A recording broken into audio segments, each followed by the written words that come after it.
ध्रुव और आर्यन सोफे पर बैठे आपस में मस्ती कर रहे थे।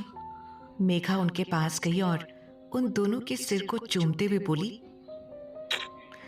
सॉरी बेटा, मैंने प्रॉमिस किया था कि मैं आप दोनों के साथ वक्त बिताऊंगी, पर कुछ काम के लिए मुझे जाना पड़ा। ये सुन आर्यन प्यार से बोला, कोई बात नहीं मॉम, आपका काम भी जरूरी है। मेघा मुस्कुराई और वो कुछ वक्त अपने दोनों बेटों के साथ बिताने लगी।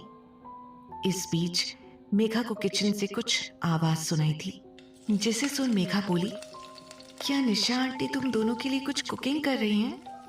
आर्यन और ध्रुव दोनों ने ना में सिर हिला दिया और ध्रुव बोला, मॉम, निशा आंटी नहीं, रोहन अंकल हमारे लिए कुकिंग कर रहे हैं। ये सुन मेघा को काफी अच्छा लगा। उसने मन में कहा, रोहन मेरे लिए और मेरे बच्चों के लिए कितना कुछ करता है। मुझे डर है कहीं मैं उसे हर्ट ना कर दूं। वो बेचारा आज भी मेरे जवाब का इंतजार कर रहा है। मैंने अभी तक उसके प्रपोजल का कोई जवाब नहीं दिया। मेघा डिलेमा में थी। फिर मेघा किचन में रोहन की हेल्प कराने चली गई। कुछ देर में डिनर रेडी हुआ। मेघा ने बच्चों निशा और रोहन के साथ डिनर एंजॉय किया। थोड़ी देर में बच्चे सोने चले गए और रोहन भी गेस्ट रूम में सोने चला गया। निशा और मेघा हॉल में बैठी एक दूसरे से बातें कर रही थी। बातों ही बातों में कार्तिक और जूही का जिक्र आया तो मेघा ने उसे कुछ वक्त पहले जो उसके कार्तिक और जूही के बीच हुआ वो सारी बातें बताई और परेशान आवाज में बोली, निशा, मुझे समझ नहीं आता कि मैं मिस्टर सिंघानिया से कैसे पीछा छुड़ाऊं। मैं जब उनसे दूर जाने की कोशिश करती हूँ, कुछ ना कुछ ऐसा हो जाता है कि मैं उनके पास आ जाती हूँ। मुझे समझ नहीं आ रहा है निशा कि मैं क्या करूं। निशा गुस्से से बोली, इन दोनों का कुछ ज्यादा ही हो रहा है। न खुद चैन से जी रहे हैं और न तुम्हें जीने दे रहे हैं। इनके लिए फाइनल कुछ सोचना पड़ेगा। मेघा गहरी सांस लेकर बोली, निशा, एज ऑफ नाउ हम कुछ नहीं कर सकते। निशा ने फिर कुछ सोचते हुए मेघा से कहा, मैं जानती हूँ कि कार्तिक ने तुम्हारे साथ कभी अच्छा बिहेव नहीं किया, लेकिन बीते दिनों में मैंने ये भी देखा है कि उसने तुम्हारी बहुत हेल्प की है। उसने तुम्हारी जान भी बचाई और वो कुहू के लिए भी बहुत कुछ कर रहा है। तो मुझे लगता है कि तुम्हें एक बार कार्तिक को मौका देना चाहिए। मेघा अवाक होकर निशा को देखने लगी। निशा हामी भरते हुए आगे बोली, हाँ मेघा, मैं बिल्कुल सही कह रही हूँ। तुम जानती हो कि जूही ने हमेशा से तुम्हें और कार्तिक को फंसाने की कोशिश की है, इसलिए तुम एक बार कार्तिक को चांस देकर देखो।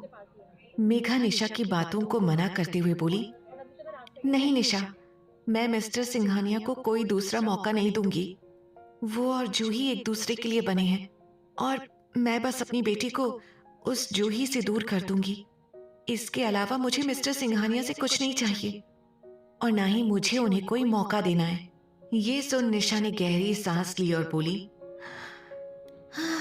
अच्छा ठीक है, अब हम ये सारी बातें नहीं करेंगे।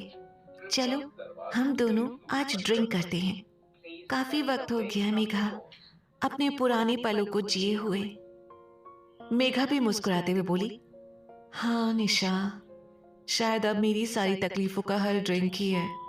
मुझे इस वक्त ड्रिंक की ही जरूरत है। निशा वहां से जाने लगी तो मेघा बोली, पर निशा, इतनी रात को हमें वाइन कहाँ मिलेगी? तो निशा मुस्कुराते हुए बोली, माय डियर, तुम्हारी दोस्त ने ऑलरेडी इसका इंतजाम कर रखा है, सो टेक इट चिल। ये सुन मेघा मुस्कुराई और निशा वहां से अपने अपार्टमेंट में ड्रिंक लाने चली गई। इस बीच हॉस्पिटल में वार्ड में कार्तिक मौजूद था। डॉक्टर कुहू का चेकअप कर रहे थे। डॉक्टर ने चेकअप किया और फिर कार्तिक से कुहू की हालत के बारे में बताया। फिर डॉक्टर वहां से चले गए। कुहू फिर कार्तिक को देखकर बोली, डैडी, मम्मा कब आएगी? कुहू को मम्मा से मिलना है। मेघा का जिक्र सुन कार्तिक कुहू से प्यार से बोला, बेटा, अभी आप सिर्फ आराम करो, हम इसके बारे में बाद में बात करेंगे। कुहू जिद करते हुए बोली, नहीं डैडी, आप मम्मा को लेकर आओ, मुझे मम्मा के साथ ही अच्छा लगता है।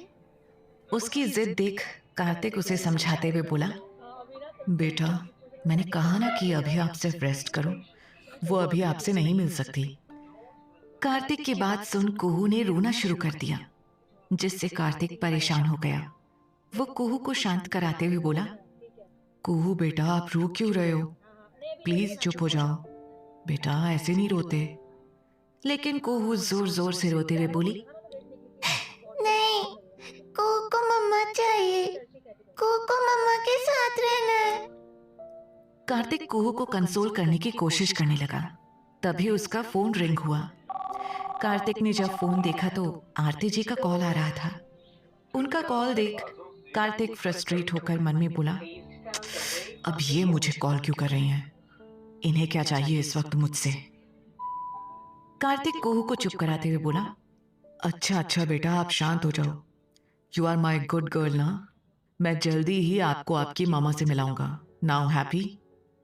ये सुन कुहू ने जल्दी से अपने आंसू पोंछ लिए और बोली, रियली डैडी, आप मम्मा को लेकर आओगे मेरे पास? कार्तिक ने उसे सुलाते हुए कहा, यस बेबी, डैडी आपसे झूठ नहीं बोलते। ये सुन अब जाकर कुहू शांत हुई और सो गई। तभी फिर से आरती जी का कॉल आया, जिसे देख कार्तिक असमंजस में पड़ गया। फिर कॉल पिक करते हुए वार्ड से बाहर निकल गया। वहीं मुकुल ने जूही को उसके घर ड्रॉप किया और बोला, मिस जूही, बॉस ने आपको घर छोड़ने के लिए कहा था, अब आप घर पहुंच गई हैं तो मैं जा रहा हूं। जूही समझ गई कि कार्तिक ने कुछ वक्त पहले हुए प्रोटेस्ट को कॉम्पनसेट करने के लिए उसे मुकुल के साथ घर ड्रॉप करवाया था। मुकुल फिर वहां से चला गया। जूही अपने घर में आई। उसके दिमाग में मेघा का ही ख्याल चल रहा था। वो खुद से बोली, मुझे उसकी आरा का पीछा करने के लिए जाना चाहिए, क्या पता मुझे कुछ पता चल जाए। ये सोच जूही घर से बाहर जाने लगी, लेकिन कार्तिक के गार्ड ने उसे रोक लिया और बोला, सॉरी मैम, पर आप अभी कहीं नहीं जा सकती। इस पर जूही गुस्से से बोली, लेकिन क्यों? क्या तुम सबको पता नहीं है कि तुम किसे रोक रहे हो? मैं तुम्हारे बॉस की फ्यूचर वाइफ और तुम सबकी लेडी बॉस हूं। मुझे रोकने की गलती भी मत करना। जूही उन्हें धमकाते हुए जाने लगी, लेकिन गार्ड ने फिर से उसे रोक लिया और बोला, सॉरी मैम, पर आप यहां से बाहर नहीं जा सकती, ऐसा बॉस का ऑर्डर है, इसमें हम कुछ नहीं कर सकते। जूही का दिमाग खराब हो गया। वो गुस्से से झल्लाते हुए बोली, क्या मतलब है मैं बाहर नहीं जा सकती? तुम लोग होते कौन हो मुझे इस तरह से रोकने वाले? हटो मेरे रास्ते से। पर उस गार्ड ने जूही को कहीं नहीं जाने दिया। जूही झल्लाते हुए अंदर आई और सोफे पर लात मारते हुए बोली, शिट, अब मैं उस कियारा का पता कैसे लगाऊं?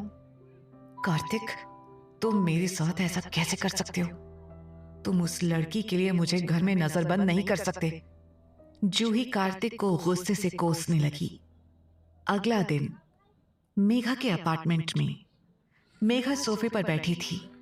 उसके दिमाग में इस वक्त कुहू का ख्याल चल रहा था। वो बोली, मुझे किसी भी तरह अपनी बेटी से मिलने जाना होगा। शी मस्ट बी मिसिंग मी, और मैं खुद भी उसे बहुत मिस कर रही हूँ। पर मिस्टर सिंघानिया की वजह से मैं अभी जा नहीं पा रही हूँ। मुझे कुछ ना कुछ तो सोचना पड़ेगा। मेघा अपनी सोच में डूबी हुई थी कि ध्रुव उससे सवाल करते हुए बोला, मॉम, हम कब अपनी लिटिल सिस्टर से मिलने जाएंगे? आपने कहा था कि आप हम तीनों के साथ टाइम स्पेंड करोगे, लेकिन अभी तक हम अपनी लिटिल सिस्टर से मिलने नहीं गए। ये सुन मेघा अपनी सोच से बाहर आई और ध्रुव से बोली, बेटा अभी आपकी लिटिल सिस्टर हॉस्पिटल में है, वहां मिलने जाना अभी ठीक नहीं होगा, पर मैं जल्दी ही तुम दोनों को उससे मिलाने लेकर जाऊंगी। इसके जवाब में आर्यन मुंह बनाकर बोला, मॉम, लेकिन हम अपनी लिटिल सिस्टर से हॉस्पिटल में भी तो मिलने जा सकते हैं ना? हमने तो कई बार ऐसा किया है, फिर अब हम क्यों नहीं जा रहे? आर्यन की ये बात सुन मेघा कुछ बहाना सोचते हुए बोली, बेटा वो एक्चुअली उस हॉस्पिटल में ना एक गोस्ट है। अगर हम कुहू से मिलने वहां गए तो वो गोस्ट हमें बबल्स में बदल देगा, फिर हम गायब हो जाएंगे। इससे तो हम कभी कुहू से मिल ही नहीं पाएंगे ना। इसलिए कुहू जब अपने घर वापस चली जाएगी तब हम उससे मिलने जाएंगे, ओके? मेघा की बात से आर्यन और ध्रुव ने मुंह बना लिया और फिर वो दोनों आपस में इस बात के लिए बहस करने लगे कि उन्हें कुहू से हॉस्पिटल में मिलने जाना चाहिए या फिर कुहू के घर आ जाने के बाद मिलना चाहिए।